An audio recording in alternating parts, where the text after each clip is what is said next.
ಬೆಂಗಳೂರು ಇಂದು garden city ಅಂತ ಜಗತ್ತಿನಾದ್ಯಂತ ಗುರುತಿಸಿಕೊಳ್ಳಲು ಐಎಫ್ಎಸ್ ಅಧಿಕಾರಿಯೊಬ್ಬರ ದೂರದೃಷ್ಟಿಯೇ ಕಾರಣ.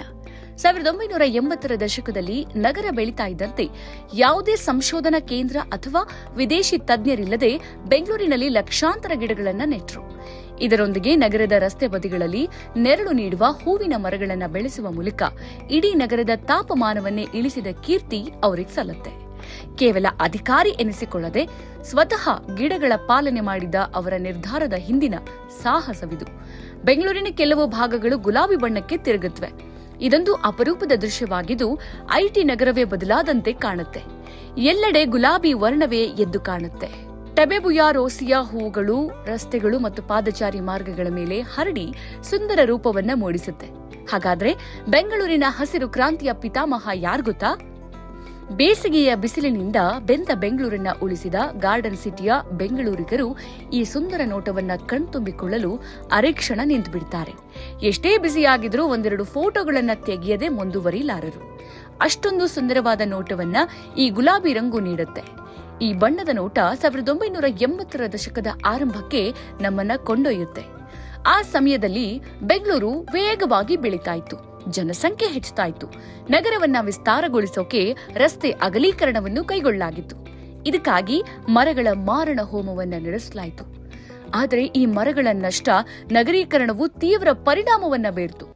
ಒಂದು ಕಾಲದಲ್ಲಿ ಮರಗಳಿಂದ ನಳನಳಿಸ್ತಾ ಇದ್ದ ನಗರ ಇದೀಗ ಕಾಂಕ್ರೀಟು ಹಾಗೂ ಡಾಂಬರಿನ ಕಾಡಿಗೆ ಹೊಂದಿಕೊಂಡು ಉಸಿರಾಡೋಕು ಕಷ್ಟಪಡ್ತಾ ಇತ್ತು. ಹಾಗಾಗಿ ಅಧಿಕಾರಿಗಳು ರಸ್ತೆಗಳ ಉದ್ದಗಲಕ್ಕೂ ಗಿಡಗಳನ್ನ ನೆಡುವ ಕಾರ್ಯಕ್ರಮ ಹಮ್ಮಿಕೊಂಡ್ರು. ಆದ್ರೆ ಅದರಲ್ಲಿ ಸಾಕಷ್ಟು ಗಿಡಗಳು ನಷ್ಟಗೊಂಡವು.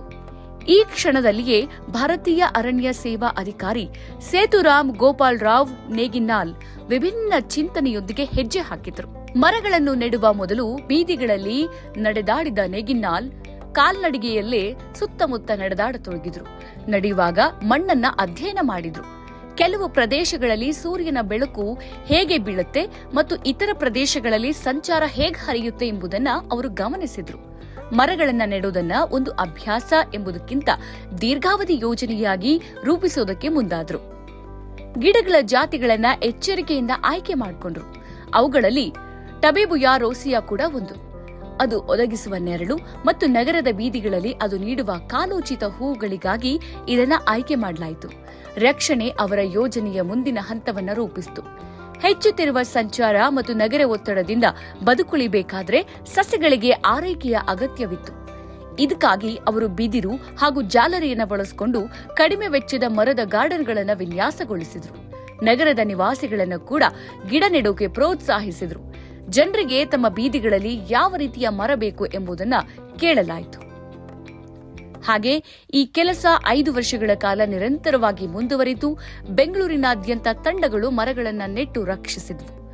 ಜನನಿ ಬೀಡ ರಸ್ತೆಗಳಲ್ಲಿ ಹೆಚ್ಚಿನ ಕೆಲಸವು ರಾತ್ರಿಯಲ್ಲಿ ನಡೆಯಿತು. ಇದರಿಂದಾಗಿ ನಗರ ಹಗಲಿನಲ್ಲಿ ಮುಕ್ತವಾಗಿ ಚಲಿಸೋಕೆ ಸಾಧ್ಯವಾಯಿತು. ಆ ಅವಧಿಯ ಅಂತ್ಯದ ವೇಳೆಗೆ ನಗರದಾದ್ಯಂತ 1.5 ದಶಲಕ್ಷಕ್ಕೂ ಹೆಚ್ಚು ಮರಗಳನ್ನು ನೆಡಲಾಯಿತು. ಮರಗಳನ್ನು ಹೊಂದಿದ್ದ ಸುಂದರ ತೋಟಗಳು ಬೆಂಗಳೂರಿನ ಸುತ್ತಲೂ ರಕ್ಷಣಾತ್ಮಕ ಹೆಸರಿನ ಕಾಡನ್ನು ರೂಪಿಸೋಕೆ ಸಹಾಯ ಮಾಡಿದ್ವು. ಹಾಗೆ ನೆರಳಿರುವ ಹಾದಿಗಳಲ್ಲಿ ಸಂಚರಿಸುವಾಗ ಪ್ರತಿ ಋತುವಿನಲ್ಲಿ ಟಬೆಬುಯಾ ಹೂವುಗಳು ಮತ್ತೆ ಅರಳಿದಾಗ ಗಿಡ ನೆಡೋದ್ರ ಹಿಂದಿರುವ ಉದ್ದೇಶ ಸ್ಪಷ್ಟವಾಗುತ್ತೆ. ಗಿಡಗಳನ್ನ ನೆಡೋದು ಒಂದು ಕರ್ತವ್ಯಕ್ಕಿಂತ ದೀರ್ಘಾವಧಿ ಬಾಳಿಕೆಯೇ ಒಂದು ಯೋಜನೆಯಾಗುತ್ತು ಎಂಬುದನ್ನ ತಿಳಿಸುತ್ತೆ.